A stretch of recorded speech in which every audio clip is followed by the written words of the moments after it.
बिस्मिल्लाहिर्रहमानिर्रहीम। अस्सलाम वालेकुम। किताब कहानी में आपको खुशामदीद। मोअज़्ज़िज़ सामीन, आज जो कहानी आपको सुनाने जा रही हूँ दिल फरोज वाक़या है। दीन इस्लाम की हिफाजत और इस्लाम की बका का वाक़या है। आप लोगों से दिल से दरख्वास्त करती हूँ कि प्लीज़ मेरे चैनल को सब्सक्राइब किया करें, मेरी हेल्प किया करें। आपकी एक छोटी सी हेल्प से मेरी मुश्किल आसान हो सकेगी। चलिए शुरू करते हैं कहानी। कहानी का नाम है मिट्टी के प्याले और करबला का सच्चा वाकया। शाम का वक्त था और घर के सहन में एक अजीब सा सुकून और खामोशी थी। चूल्हे पे बड़ा सा पतीला चढ़ा था जिसमें दादी अम्मा बहुत प्यार से खीर पका रही थी। खीर की अच्छी सी खुशबू पूरे घर में फैली हुई थी, लेकिन दादी अम्मा का चेहरा बहुत उदास था और उनकी आंखों में आंसू थे। 12 साल का अली सहन के एक कोने में खड़ा दादी अम्मा को देख रहा था। वो परेशान था कि आज घर में सब इतने खामोश क्यों हैं और दादी क्यों रो रही हैं। अचानक दादी अम्मा ने अली को अपने पास बुलाया और कुछ पैसे देते हुए बोली, अली बेटे, जल्दी से जाओ और चौक वाले सलीम कुम्हार से मिट्टी की ठूठियां और मिट्टी के छोटे प्याले ले आओ। जल्दी करना, वक्त बहुत कम है और हमें न्यास बांटनी है। अली पैसे हाथ में लेके वहीं रुक गया। उसने हैरानी से पूछा, दादी अम्मा, इतनी गर्मी में मिट्टी के प्याले क्यों और हम इतनी खीर क्यों पका रहे हैं? क्या आज कोई खुशी का दिन है? दादी अम्मा ने एक लंबी सांस ली और अली के सर पर हाथ फेरा और रोते हुए बोली, नहीं मेरे बच्चे, ये खुशी का दिन नहीं है। आज मुहर्रम की वो तारीख है जब करबला के मैदान में एक बुरे बाप ने अपने 18 साल के जवान करियल बेटे का लाशा उठाया था। आज इमाम हुसैन के प्यारे बेटे हजरत अली अकबर की शहादत का दिन है। दादी ने अली से कहा, तुम जल्दी से प्याले ले आओ, फिर मैं तुम्हें पूरी बात बताती हूँ। अली भागता हुआ गया और मिट्टी के प्याले ले आया।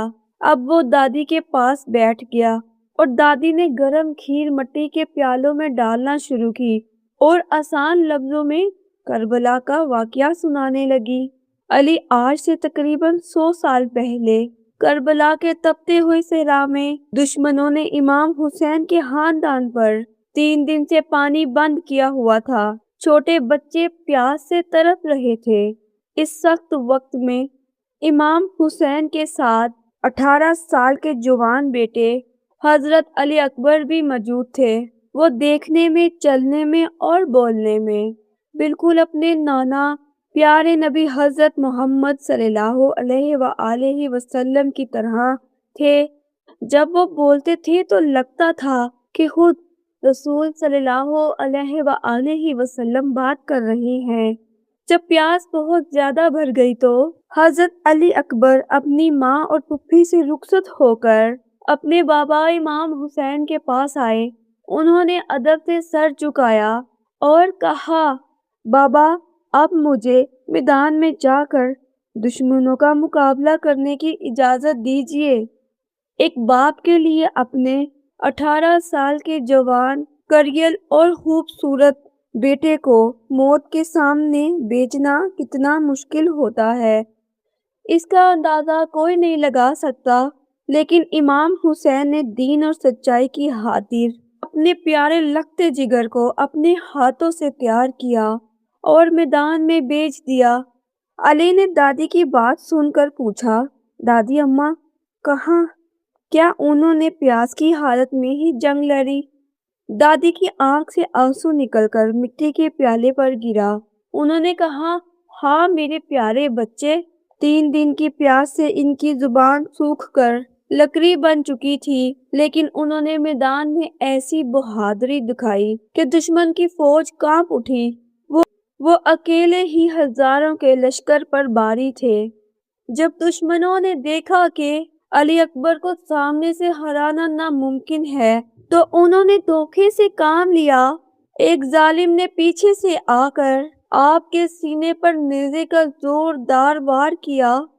وہ تیز دار نیزہ جو علی اکبر کے سینے کے آر پار ہو گیا۔ جب وہ گھوڑے سے گرنے لگے تو انہوں نے تڑپ کر آواز دی، بابا میرا آخری سلام قبول کیجیے۔ امام حسین جب روتے ہوئے اپنے بیٹے کے پاس پہنچے تو دیکھا کہ ان کا چاند جیسا بیٹا خون میں لت پت تڑپ رہا ہے۔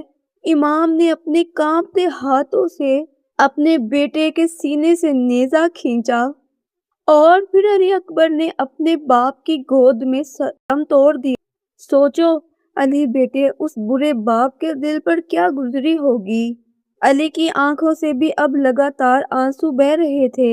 اس نے روتے ہوئے پوچھا، دادی اماں اگر ظالموں نے انہیں شہید کر دیا تو پھر اسلام کیسے جیتا؟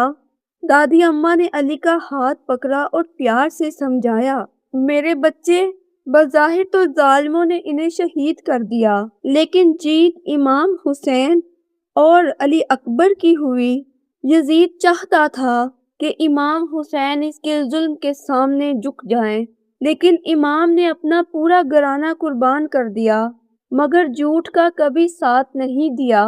اگر آج دنیا میں اسلام کا نام باقی ہے، نماز باقی ہے تو وہ اس 18 سال کے نوجوان علی اکبر اور کربلا کے شہیدوں کی قربانی کی وجہ سے ہے۔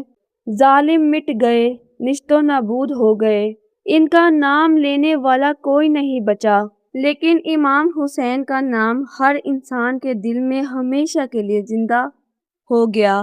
دادی نے مٹی کے پیالوں کی طرف اشارہ کیا اور بولی، ہم یہ نیاز ان مٹی کے پیالوں میں اس لیے بانٹتے ہیں تاکہ ہمیں یاد رہے سچ کی خاطر ہمارے اماموں نے مٹی پر وقت گزارا، پیاس برداشت کی مگر اپنے ایمان کا سودا نہیں کیا۔ اب یہ پیالے اٹھاؤ، باہر جاؤ اور سب میں یہ نیاز بانٹ کر آؤ۔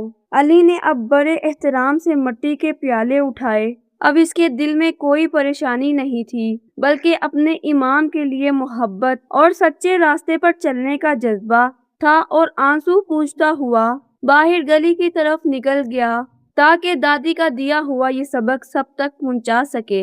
اس کہانی سے ہمیں دو بہت بڑے اہم اخلاقی سبق ملتے ہیں۔ حق اور سچائی کے لیے ڈٹ جانا۔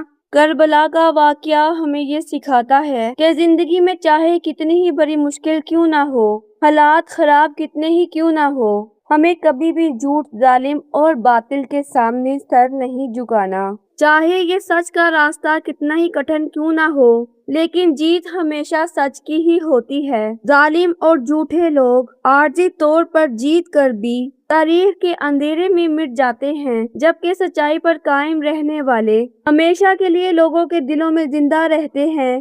صبر اور شکر کا جذبہ۔ حضرت علی اکبر اور امام حسین کی قربانی ہمیں یہ سبق دیتی ہے کہ زندگی میں جب بھی کوئی بڑی آزمائش، تنگی یا پریشانی آئے تو ہمیں واویلا کرنے کی بجائے اللہ کی رضا میں راضی رہنا چاہیے۔ اگر آج ہم اپنے گھر کی چھوٹی چھوٹی تکلیفیں، گرمی یا پیاس پر شکوہ کرتے ہیں تو ہمیں کربلا کے ان پیاسے شہیدوں کو یاد رکھنا چاہیے جنہوں نے 3 دن کی پیاس میں بھی اللہ کا شکر ادا کرنا نہیں چھوڑا تھا۔ محرم کا مہینہ صرف غم منانے کا نہیں بلکہ اپنے اخلاق اور کردار کو حسینی بنانے کا نام ہے، یعنی اپنی زندگی میں عاجزی لانا، دوسروں کی مدد کرنا اور سچے راستے پر چلنا۔ جی تو معزز سامعین، واقعہ کربلا۔ آپ لوگوں سے گزارش کرتی ہوں کہ پلیز میرے چینل کو واچ کیا کرے، میری کہانیوں کو سنا کرے اور میرے چینل کو سبسکرائب کیا کرے۔ آپ کی ایک چھوٹی سی کاوش میرے لیے بہت آسانیاں پیدا کر سکتی ہے اور مجھے کامیابی کے راستے پہ لے کے جا سکتی ہے۔ اس کے ساتھ ہی آپ لوگوں سے ریکویسٹ کروں گی کہ کہانی کو شیئر بھی کیا کرے لوگوں تک۔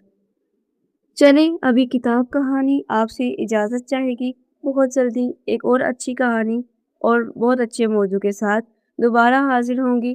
تب تک کے لیے اللہ حافظ۔ پاکستان زندہ باد۔